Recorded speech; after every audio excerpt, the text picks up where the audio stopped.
جو ریولیوشن اٹھایا اس کا نمونہ ہمیں دوسری بڑی بڑی پرسنالٹیز کی زندگی میں، ان کے کارناموں میں، ان کے اچیومنٹس کے اندر نظر نہیں آتا۔ میرے بزرگوں، آپ صلی اللہ علیہ وسلم کی زندگی کا یہ بڑا پہلو اس لحاظ سے بھی اس دور میں زیادہ امپورٹنس رکھتا ہے، زیادہ مہتو رکھتا ہے کہ اس وقت دنیا ایک ایسے دوراہے کے اوپر یا چوراہے پر کھڑی ہے جہاں اس نے اپنے مسائل کو حل کرنے کے لیے، اپنے پرابلمز کو سولو کرنے کے لیے جن آئیڈیالوجیز کو یوز کیا، استعمال کیا، اپنایا، لیکن وہ ساری کی ساری وچار دھارائیں یا وہ آئیڈیاز انسانوں کے مسائل کو حل نہ کر سکے، انسانوں کے بہتے ہوئے آنسوں کو پوچھ نہ سکے، زندگی کے بڑے بڑے سوالوں کا جواب نہیں دے سکے، اور وہ جو کہ تم آج ایز اٹ از انسولڈ چلے آتے ہیں، اور ہر روزانہ نیا طلوع ہونے والا سورج اپنے ساتھ کسی نئی آئیڈیالوجی کو لے کر آتا ہے، دنیا اس کی طرف چل پڑتی ہے۔ ایک مدت کے بعد اسے یہ محسوس ہوتا ہے کہ ہم نے غلط راستہ اختیار کیا ہے، ہمارا قبلہ درست نہیں ہے، اسے وہ اپنی پشت سے نیچے اتار دیتی ہے، پیچھے پھینک دیتی ہے، اگنور کرتی ہے دنیا، اور پھر کسی نئی وچار دھارا کی تلاش میں اپنے مسائل کو حل کرنے کے لیے آگے بڑھ جاتی ہے۔ آپ دیکھ رہے ہیں کہ آخری ایک صدی کے اندر کتنے بڑے بڑے آئیڈیاز آئے جس کے ذریعے سے اس بات کی کوشش کی گئی کہ انسانوں کے پرابلمز کو سولو کیا جائے۔ اس میں سیکولرزم آیا، ڈیموکریسی آئی، لبرلزم آیا، نیچرلزم آیا، انڈیویجولزم آیا، اور معاشی مسائل کو، اکنامک مسائل کو ایڈریس کرنے کے لیے سامیواد آیا، اس کے بعد کیپیٹلزم آیا، اور اسی کے ساتھ ساتھ اب فیمینزم کا دور ہے، اور آئندہ اور اسی طریقے سے آئیڈیاز آتے رہیں گے۔ تو ہم پوری دنیا کے سامنے بڑے اعتماد کے ساتھ، پورے آتما وشواس کے ساتھ یہ بات کہہ سکتے ہیں، اور اسی مہینے میں کہہ سکتے ہیں جس مہینے میں نبی اکرم صلی اللہ علیہ وسلم کی پیدائش بھی ہوئی، جس مہینے میں حضور نبی اکرم صلی اللہ علیہ وسلم کو رسالت بھی ملی، اور جس مہینے میں حضور نبی اکرم صلی اللہ علیہ وسلم کی عظیم ہجرت کا واقعہ بھی وجود میں آیا ہے۔ تو اس مہینے سے بہتر شاید اور کوئی مہینہ نہ ہوگا جس میں ہم پوری دنیا کو مخاطب کر کے یہ کہنے کی پوزیشن میں آئیں کہ آپ نے تمام چیزوں کو آزما لیا، نئے نئے آئیڈیاز آپ نے آزما لیے، لیکن ان میں کا کوئی بھی آئیڈیا آپ کے مسائل کو سولو نہیں کر سکا، آپ کے دکھ کا درما اور اس کا علاج نہیں بن سکا۔ تو ہم آپ کو بتاتے ہیں کہ حضور نبی اکرم صلی اللہ علیہ وسلم اور عیسیٰ علیہ السلام کے درمیان تقریباً 600 سال کا فاصلہ پایا جاتا ہے۔ کسی بھی دو نبیوں کے درمیان پایا جانے والا یہ سب سے بڑا فاصلہ ہے۔ میرے بزرگوں، ایک نبی جب دنیا سے رخصت ہوتا ہے اور چند ہی سالوں کے بعد دوسرا نبی جب آ جاتا ہے تو دوسرے نبی کے لیے ڈیمیج کنٹرول آسان ہوتا ہے، اس لیے کہ دونوں نبیوں کی جو مدت ہے وہ مدت مختصر ہے، اس لیے جو فساد ہوتا ہے وہ ابھی جڑوں میں اترتا نہیں ہے، اس سے پہلے دوسرا نبی آ کر اس پوری سچویشن کو ٹیک اوور کر لیتا ہے، ڈیمیج کنٹرول کر دیتا ہے، اور معاملہ اس کے لیے آسان ہو جاتا ہے۔ لیکن ہم دیکھتے ہیں کہ عیسیٰ علیہ السلام کے آسمان پر اٹھائے جانے کے 50 سال کے اندر عیسائیت کرسچینٹی ٹرینیٹی کے اندر تبدیل ہو گئی تھی، یعنی لوگوں نے ایک کے بجائے 3 خدا بنا لیے تھے۔ تو 50 سال کے اندر دین عیسوی اپنی حقیقت کھو چکا۔ اس کے بعد 550 سال کا عرصہ بنتا ہے۔ 550 سال کا عرصہ کیا ہوتا ہے؟ 50 سال میں بیسک عقیدہ بدل گیا، تو 550 سال کے اندر اخلاق، معاشرہ، سوسائٹی یہ بھرشٹ ہوتے ہوتے، کرپٹڈ ہوتے ہوتے کس لیول تک جا پہنچی ہوگی۔ اب ایسے ماحول میں حضور نبی اکرم صلی اللہ علیہ وسلم تشریف لاتے ہیں۔ پھر یہ بھی غور کرنے کا مقام ہے کہ حضرت نوح علیہ السلام کے بارے میں قرآن کریم کہتا ہے کہ فَلَبِثَ فِيهِمْ أَلْفَ سَنَةٍ إِلَّا 50 عَامًا، کہ حضرت نوح علیہ السلام کو تقریباً 1000 سال کا عرصہ دیا جاتا ہے۔ 1000 سال کا عرصہ کیا ہوتا ہے؟ کتنا بڑا عرصہ ہے، لیکن اس کے باوجود قرآن کریم اس کا ریزلٹ بیان کرتا ہے کہ وَمَا آمَنَ مَعَهُ إلا قليل کہ نوح علیہ السلام کے ہاتھ پر چند لوگوں نے ایمان قبول کیا. اب جب ہم ادھر آتے ہیں تو ڈیمیج بہت زیادہ ہے، فساد جڑوں کے اندر اتر چکا ہے اور زندگی کے ہر فیلڈ کے اندر پھیلا ہوا ہے. اب ایسے ماحول میں حضور نبی اکرم صلی اللہ علیہ وسلم تشریف لاتے ہیں اور آپ کو مدت کیا دی جاتی ہے کہ 40 سال کی عمر میں آپ کو نبوت ملتی ہے اور 63 سال کی عمر میں آپ دنیا سے تشریف لے جاتے ہیں. 23 ایئرس، 23 سال کا عرصہ کیا ہوتا ہے؟ 23 سال کی مدت تو انسان کو معاشروں اور سوسائٹیز کا مطالعہ کرنے میں لگ جاتی ہے، سمجھنے میں، لوگوں کا ذہن سمجھنے میں، ان کا ٹرین سمجھنے میں لگ جاتی ہے، ان کی نفسیات سمجھنے میں لگ جاتی ہے، اور پھر جا کر آدمی کوئی کنکریٹ کام کی طرف بڑھتا ہے، کوئی سمت سفر قوم کو عطا کرتا ہے. لیکن 23 سال کی انتہائی مختصر مدت، اور اس مدت کے اندر محنت ایسے لوگوں پر کرنی ہے جن کو ہم تھرڈ کلاس مٹیریل کہہ سکتے ہیں. ماشاءاللہ آپ سب تجارت سے وابستہ لوگ ہیں. مٹیریل جو ہوتا ہے نا، را مٹیریل، خام مال جسے ہم کہتے ہیں، وہ اگر تھرڈ کلاس ہو اس سے ہم کسی کوالٹی پروڈکٹ کی توقع نہیں کر سکتے. لیکن اگر را مٹیریل اچھا ہو، اس سے جو پروڈکٹ وجود میں آئے گی وہ کوالٹی پروڈکٹ ہوگی، مارکیٹ میں اس کا نام ہوگا، وہ برانڈ بن سکے گی. اب نبی اکرم صلی اللہ علیہ وسلم کو ایسی تھرڈ کلاس را مٹیریل کے اوپر محنت کرنی ہے. حضور نبی اکرم صلی اللہ علیہ وسلم کا یہ کمال ہے کہ آپ نے ایسے تھرڈ کلاس را مٹیریل پر صرف اور صرف 23 سال کی مدت میں محنت کر کے ایسا انسان تیار کیا، ایسا انسان تیار ہو کر مارکیٹ میں آیا جس کے بارے میں حفیظ نے کہا بھڑکتی نہ تھی خود بخود آگ ان کی، شریعت کے قبضے میں تھی باغ ان کی. باغ یعنی لگام، شریعت کے قبضے میں تھی باغ ان کی. جہاں کر دیا گرم گرما گئے وہ، جہاں کر دیا نرم نرما گئے وہ. یہ حضور نبی اکرم صلی اللہ علیہ وسلم کا کمال ہے کہ ایسا بندہ آپ نے تیار کر کے سوسائٹی میں کھڑا کیا کہ آسمان کی نگاہیں قیامت تک اس سے بہتر بندوں کو یا ان جیسے بندوں کو دیکھنے کے لیے ترستی رہے گی، اور ان سے بہتر لوگوں کے اوپر اب قیامت تک کا سورج کبھی طلوع نہیں ہوگا. ایسی سوسائٹی نبی اکرم صلی اللہ علیہ وسلم نے تیار کر کے دکھائی. پھر یہ بھی غور کرنا چاہیے کہ حضور نبی اکرم صلی اللہ علیہ وسلم کا لایا ہوا یہ جو ریولیوشن ہے وہ کسی ایک فیلڈ تک سیمت اور محدود نہیں رہا. دنیا میں بڑے بڑے کرانتیکاری لوگ پیدا ہوئے جنہوں نے اپنے وچار کے ذریعے، کوششوں کے ذریعے سے دنیا پر اپنے اثرات ڈالے، لیکن زیادہ تر وہ ایک خاص فیلڈ سے، ایک خاص ڈپارٹمنٹ آف لائف سے تعلق رکھتے تھے. وہ سارے کے سارے فیلڈز کو ایڈریس نہیں کر سکتے، تمام چھیتروں کو وہ کور نہیں کرتے تھے. لیکن یہ آپ صلی اللہ علیہ وسلم کا کمال ہے کہ حضور نبی اکرم صلی اللہ علیہ وسلم کا اٹھایا ہوا انقلاب عقیدے کی دنیا میں آتا ہے، اور کس شان کے ساتھ آتا ہے کہ نبی اکرم صلی اللہ علیہ وسلم نے ان تمام پیشانیوں کو جو اللہ تعالیٰ کے علاوہ حقیقی کریٹر کے سامنے، آستک تو انسان پہلے سے چلا آتا تھا اور یہ انسان کی فطرت میں رکھی ہوئی چیز ہے کہ وہ کسی نہ کسی کریٹر کو ماننے کے مزاج کے ساتھ پیدا ہوا ہے. کل مولود یولد الفطرہ، حضور نے فرمایا صلی اللہ علیہ وسلم ہر بچہ فطرت کے اوپر پیدا ہوتا ہے. تو آستک تو آدمی پہلے سے چلا آتا تھا، لیکن اندر پائی جانے والی اس آستھا کی جو درست امپلیمنٹیشن ہے کہ میں اپنی اس آستھا کا اظہار کیسے کروں، کس کے سامنے کروں. جو چیزیں نفع نقصان دیتی ہوئی نظر آتی تھی آدمی ان کے سامنے جھک جایا کرتا تھا اور ان کے سامنے اپنے آپ کو ذلیل کیا کرتا تھا. لیکن آپ صلی اللہ علیہ وسلم نے انبیاء علیہ السلام کے چینل کے مادھیم سے چلے آنے والے عقیدہ توحید کو اس فائنلٹی کے ساتھ، اس کمپلیمنٹیشن کے ساتھ اپلائی کر کے دکھایا کہ ہزاروں اور لاکھوں پیشانیوں کو نبی اکرم صلی اللہ علیہ وسلم نے ذلت سے بچا کر اس حقیقی سرجنہار، اس کریٹر کی چوکھٹ پر لا کر ہمیشہ کے لیے جھکا دیا. آدمی کا عقیدہ درست ہو گیا، وہ بے خوف ہو گیا، چیزوں کا ڈر اس کے دل سے نکل گیا. اور اسی لیے ہم کہتے ہیں کہ دنیا آج ترقی کرتے ہوئے جہاں تک پہنچی ہے وہ تو چاند، سورج، زمین، سمندر، ساری چیزوں سے ڈرنے والے لوگ تھے.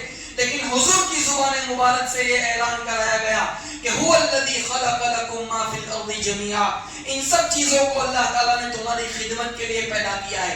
ان سے کیا ڈرنا، تم ان کے باس ہو، یہ سب تمہارے داس اور تمہاری داسیاں ہیں. تم ان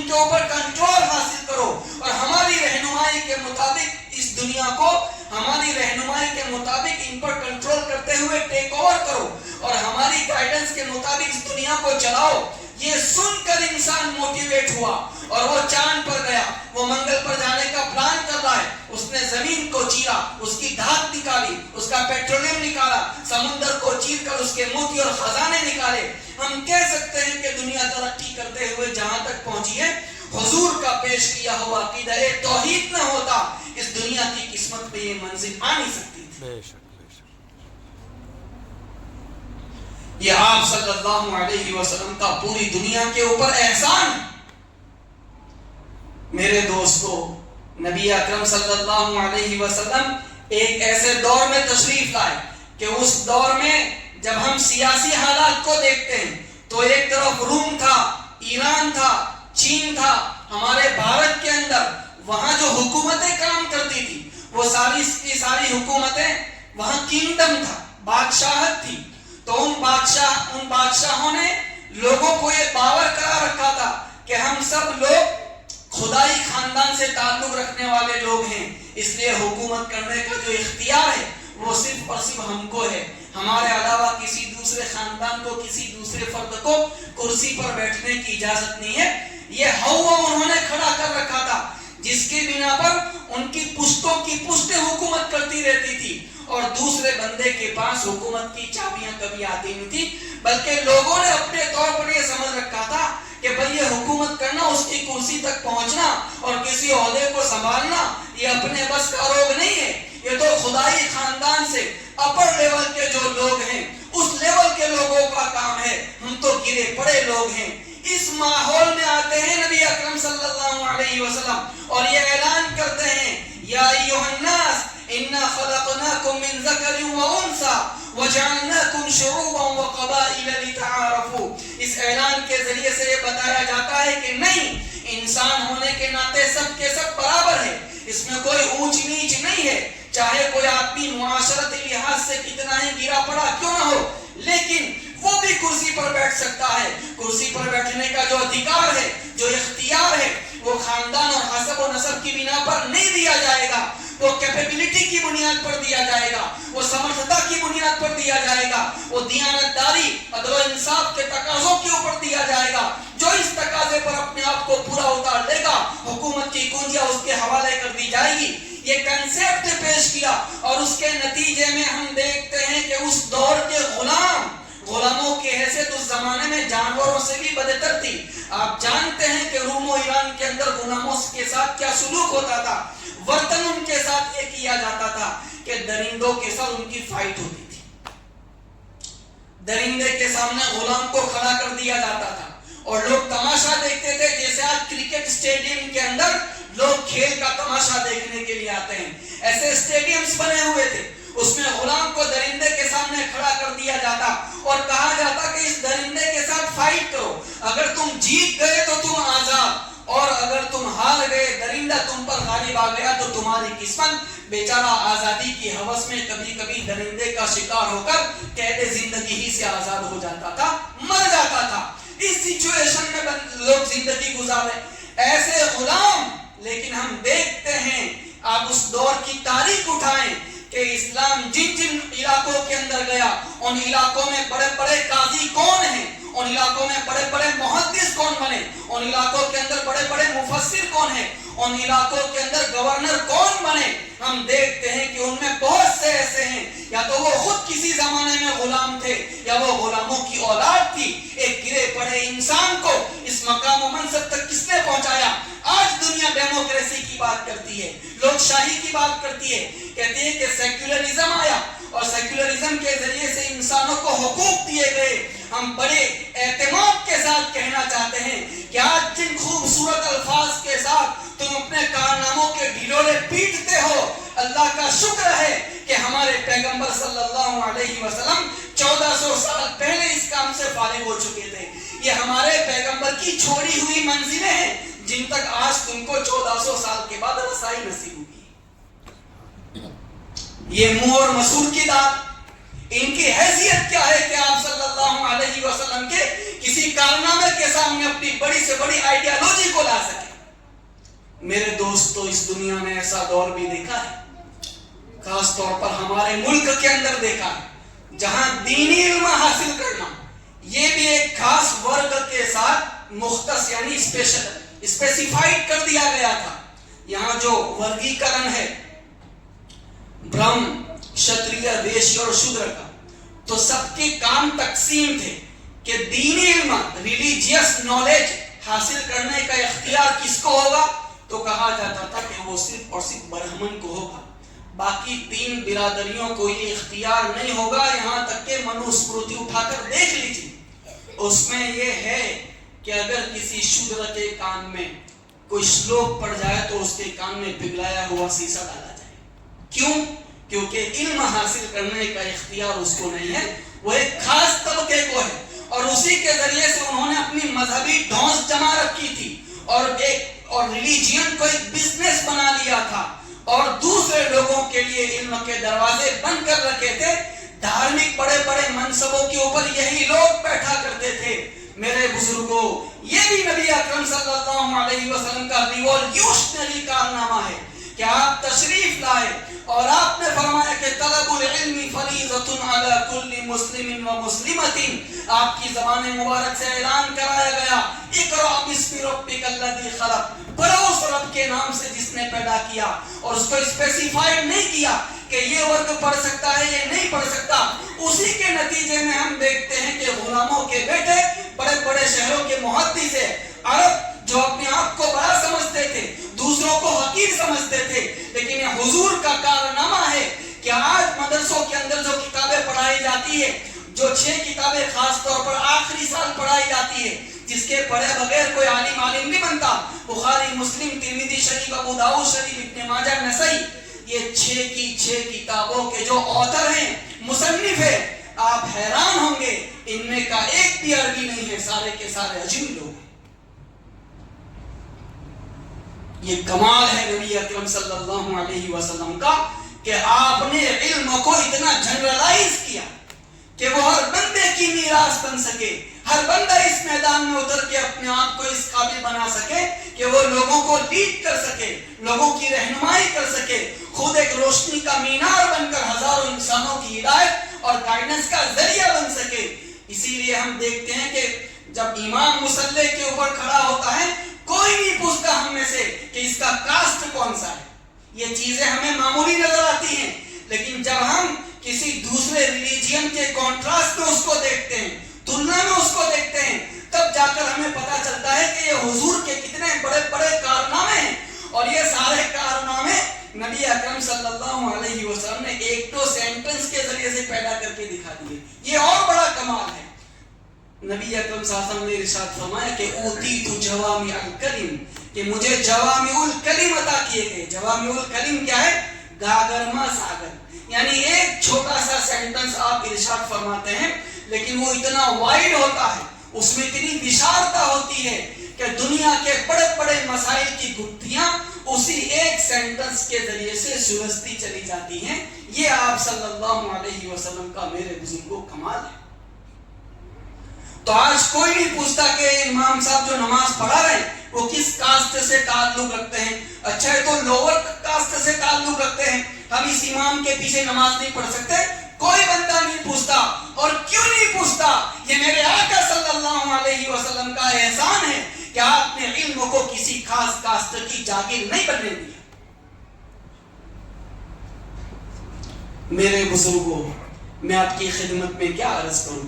حضور نبی اکرم صلی اللہ علیہ وسلم جس دور میں تشریف لاتے ہیں، آج پوری دنیا کے اندر ڈنڈورا پیٹا جاتا ہے کہ ہم عورتوں کے حقوق کی آواز لگا رہے ہیں، عورتوں کے رائٹس کی آواز بلند کر رہے ہیں، سنگٹھن بنے ہوئے ہیں، احتجاج ہوتا ہے، اور اسلام کو اسپیسیفک اسی عنوان سے ٹارگٹ کیا جاتا ہے. یہ گنہگار آپ کی خدمت میں عرض کرنا چاہتا ہے کہ ہاتھی کے دکھانے کے دانت اور ہوتے ہیں اور چبانے کے الگ ہوتے ہیں. یہ جتنے بھی ہیں ان میں سے کوئی یہ کہتا ہے کہ گھر کے سارے کام عورت کرتی ہے، تو ایسا ہوا کرے کہ مرد ایک دن جھاڑو لگائے، عورت ایک دن لگائے، ایک دن مرد برتن دھوئے، ایک دن عورت دھوئے، ایک دن عورت کھانا پکائے، ایک دن مرد پکائے، ایک دن عورت بچوں کو اسکول کے لیے تیار کرے، ایک دن مرد کرے. یہ کوئی نہیں کہتا.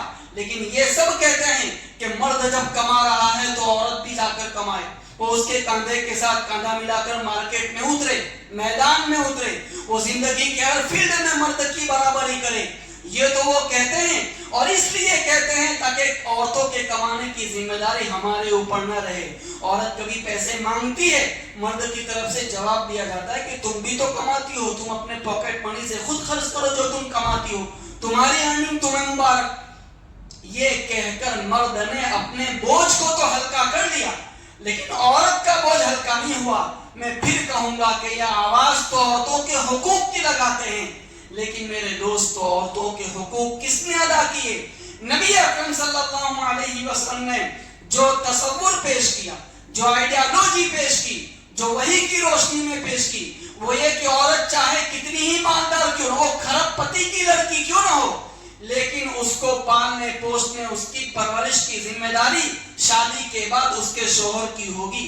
اور دوسری طرف عورت کی جو ذمہ داریاں ہیں، گھریلو ذمہ داریاں جن کو سمجھا جاتا ہے، ڈومیسٹک رسپانسبلٹیز جو عورت کی ہوتی ہے، اس کے تعلق سے نبی اکرم صلی اللہ علیہ وسلم، ترمذی شریف کی روایت میں حضور کا عمل ہمارے سامنے آتا ہے کہ کان یکنس دارہ، آپ صلی اللہ علیہ وسلم اپنے گھر میں جھاڑو دیا کرتے تھے، عورتوں کو آٹا گوندنے میں ہیلپ کیا کرتے تھے، اور وہ کام جو عورتوں کے کام سمجھے جاتے تھے، تقریباً ان کاموں کے اندر نبی اکرم صلی اللہ علیہ وسلم ہاتھ بٹایا کرتے تھے، اس میں پارٹیسپیٹ کنٹریبیوٹ کیا کرتے تھے۔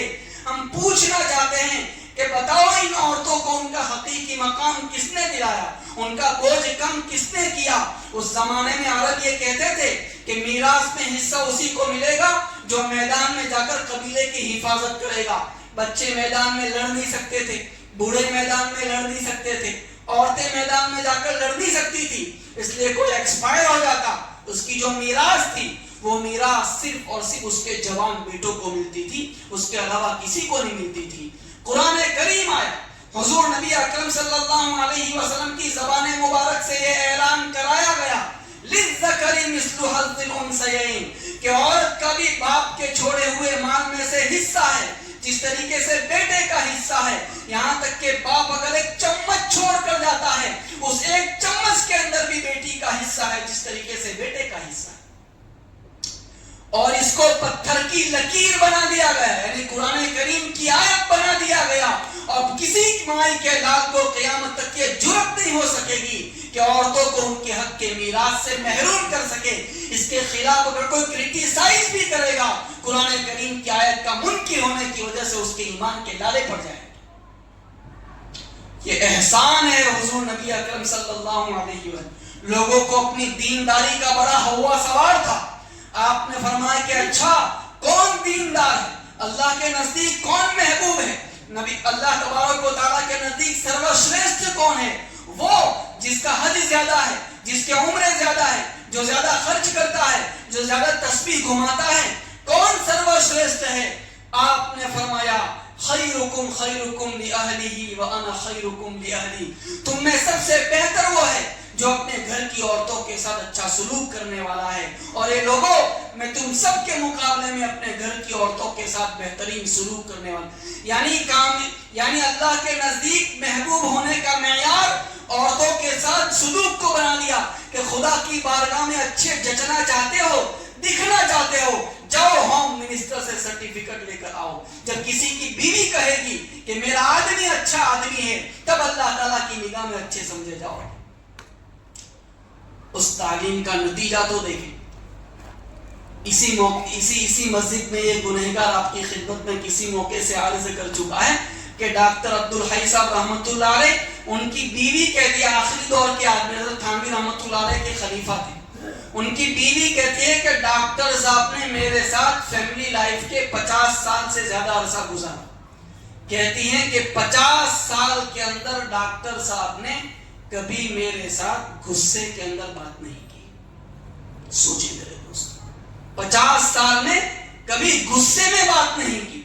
اگر آپ کو پتا چلے کہ کوئی پانی پر مصلی بچھاتا ہے، کوئی ہوا میں اڑتا ہے، اور کوئی ہوا میں مصلی بچھا کر نماز پڑھتا ہے، قسم کھائی جا سکتی ہے کہ ایسی 1000 کرامتوں کے اوپر یہ ایک کرامت بھاری کہ ایک آدمی اپنی فیملی لائف کے 50 سال گزارے، اور 50 سال میں بیوی پر ایک مرتبہ بھی غصہ نہ کرے. اب یہ گنہگار عرض کرتا ہے کہ یہ 1400 سال کے بعد حضور نبی اکرم صلی اللہ علیہ وسلم کی امت میں پیدا ہونے والے ایک امتی کا اپنی بیوی کے ساتھ یہ سلوک ہے تو سوچیں کہ وہ سمندر کیا ہوگا جس کے یہ قطرے ہیں. نبی اکرم صلی اللہ علیہ وسلم کا سلوک اپنی بیویوں کے ساتھ کیسا ہوگا, کس مقام پر پہنچایا ہوگا.